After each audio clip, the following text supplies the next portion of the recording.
Hello friends, আপনারা সকলে কেমন আছেন? আশা করি সবাই খুব ভালো আছেন এবং সুস্থ আছেন। আমি মৌসুমি আপনাদের সামনে একটা ছোট্ট ভিডিও নিয়ে এসেছি। আজকে এখন আমি বানাবো এগরোল রেসিপি। তো শুরু করা যাক। এগরোল রেসিপি বানানোর জন্য আমি 500 ময়দা নিয়েছি, দিলাম লবণ, চিনি এবং রিফাইন্ড তেল। এইবারে শুকনো ময়দাটাকে খুব ভালো করে মাখিয়ে নেব। এইবার নর্মাল ওয়াটারে অল্প অল্প ওয়াটার দেব এবং ময়দাটা সুন্দর করে মাখিয়ে নেব। ময়দা মাখানো হয়ে গেছে। এখন এই ময়দার উপরে আবার একটু রিফাইন্ড তেল দিয়ে আমি এটাকে চাপা দিয়ে রেখে দিলাম। নিয়েছি পাতিলেবু, কাঁচা লঙ্কা, গাজর এবং শসা আর পেঁয়াজ। এগুলোকে সুন্দর করে ছোট ছোট করে কেটে নিয়েছি। এখন পুরো সবজিটাকে মাখিয়ে আমি তাতে পাতিলেবুর রস দিয়ে দিলাম। এইবার ময়দা থেকে আমি 8 পিস লুচি কেটে নিলাম এবং এগুলোকে এইভাবে রাউন্ড শেপ দিয়ে প্লেটে রাখলাম।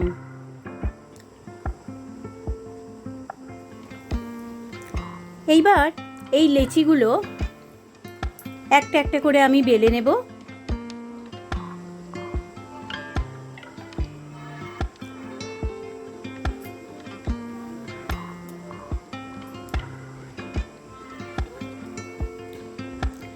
অল্প একটু তেল দিয়ে দিলাম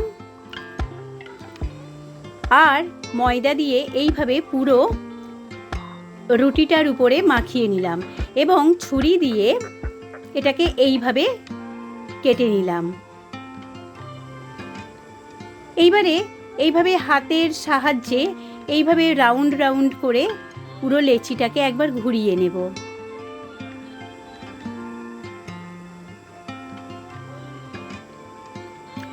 এতে কয়েকটা লেয়ার তৈরি হবে, যার ফলে এগ রোলের যে রুটিটা বানানো হচ্ছে সেটা সফট এবং কয়েক লেয়ারের হবে, খেতে ভালো লাগবে।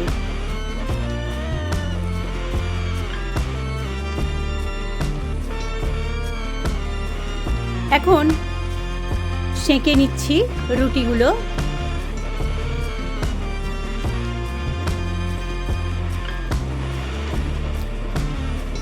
ওলট পালট করে এইভাবে খুন্তি চেপে চেপে সেঁকে নেব, যাতে সব জায়গায় সমানভাবে তাপটা পায়।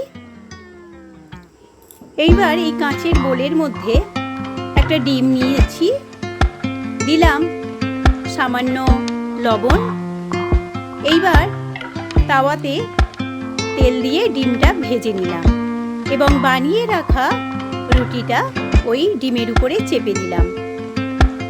ব্যাস, এখানে তৈরি হয়ে গেছে। এইবারে আমি কেটে রাখা সবজি দিলাম, টমেটো সস, চিলি সস, এগুলো পরপর দিয়ে দিলাম।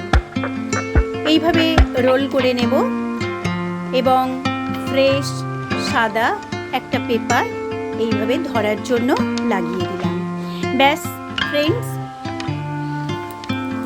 তো এই ছিল আমার এগ রোলের রেসিপি। আমার ভিডিওগুলি সবার আগে পাওয়ার জন্য মৌসুমিস ফুড লাইফ চ্যানেলটিকে সাবস্ক্রাইব করুন ও পাশে থাকা বেল আইকনটি প্রেস করুন এবং লাইক আর কমেন্ট করতে ভুলবেন না।